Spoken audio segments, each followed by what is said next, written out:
Здравствуйте, ребята! Подписывайтесь на мой канал. Урок 51.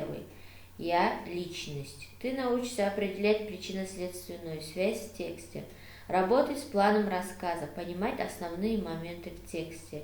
Сен мәтіндегі себеп-салдарлы байланысты анықтауды үйренесің. Және жоспар бойынша жұмыс жасауды үйренесің. Мәтіндегі басты сәттерді түсінуді үйренесің. Упражнение первое. Прочитай по ролям. Санат. А кто такая личность? Личность – это человек, который имеет свои мысли, мнения, интересы, совершает хорошие поступки. Значит, выдающиеся личности – это те люди, которые совершали и совершают хорошие поступки для всех людей своей страны и всего мира. Робик, я тоже так думаю. Что же надо делать, чтобы быть личностью? А давай мы спросим это у наших друзей, третьеклассников. Ребята, как вы думаете? Рөлге бөліп оқимыз. Санат. Тұлға дегеніміз кім? Тұлға дегеніміз өзінің ойы, пікірі, қызығушылығы бар адам. Және ол жақсы істер жасайтын адамды айтады. Демек, белгілі тұлғалар, олар әлемге, өзінің еліне жақсы істеп жүрген адамдарды айтады ғой. Робик, мен де солай ойлаймын. Ал тұлға болу үшін не істеу керек сонда? Бұны өзіміздің достарымыз, 3-ші сынып оқушыларынан сұрап көрейік.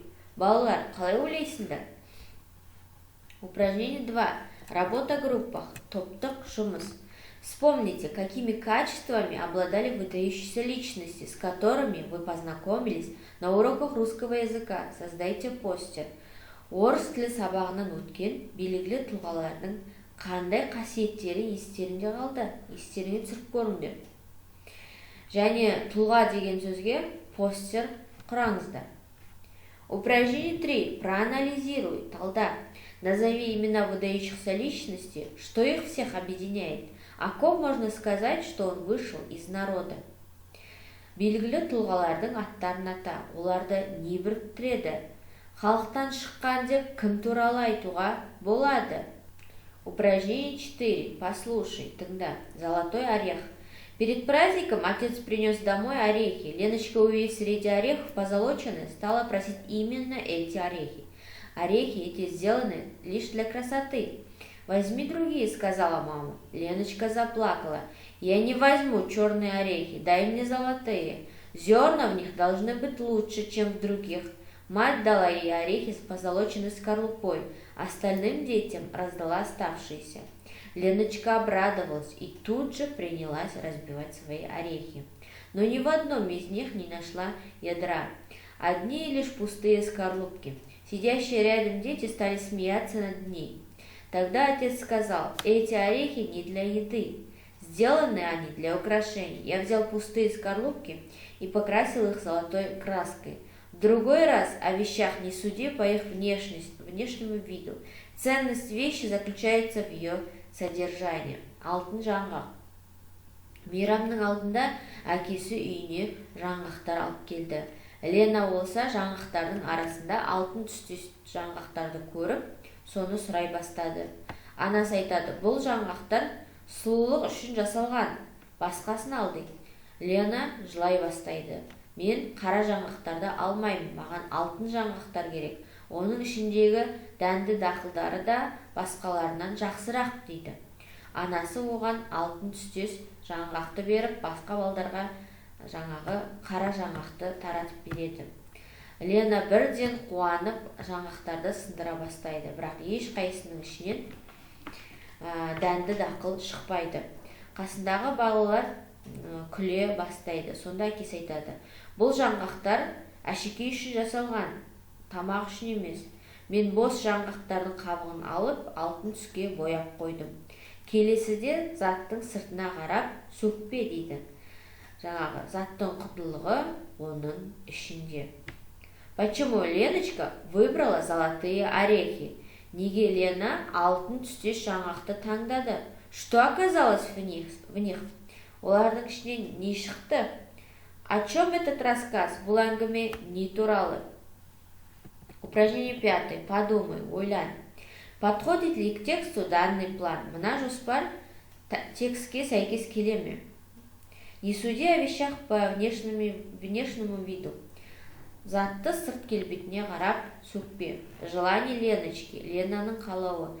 Дети стали смеяться, балалар күле бастады. Отец принес орехи, әкесі жаңғақ алып келді. Как нужно изменить план, чтобы он соответствовал тексту? Запиши правильный вариант плана. Жоспарды мәтінге сәйкестендіру үшін қалай өзгерту керек? Дұрыс жауабын жаз.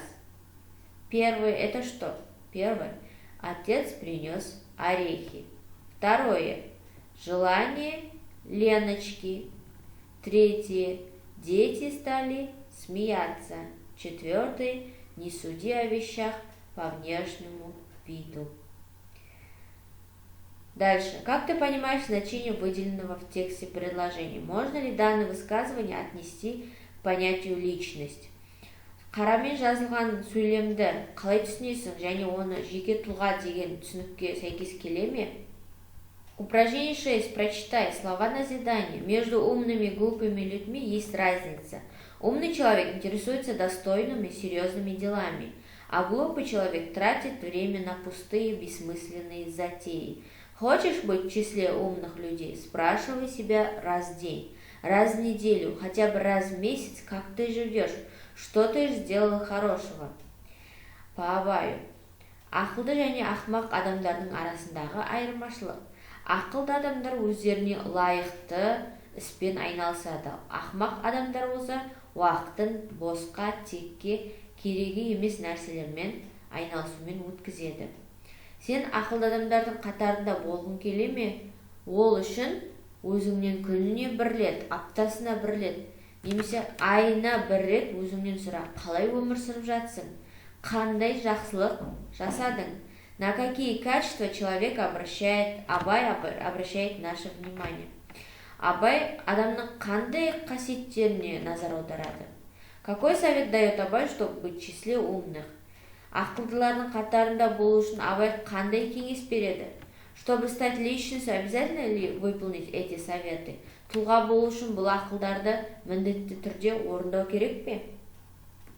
Прочитай второе предложение. Какого вида предложение? Составь схему. Екінші сөйлемді оқы. Сөйлемнің қай түріне жатады?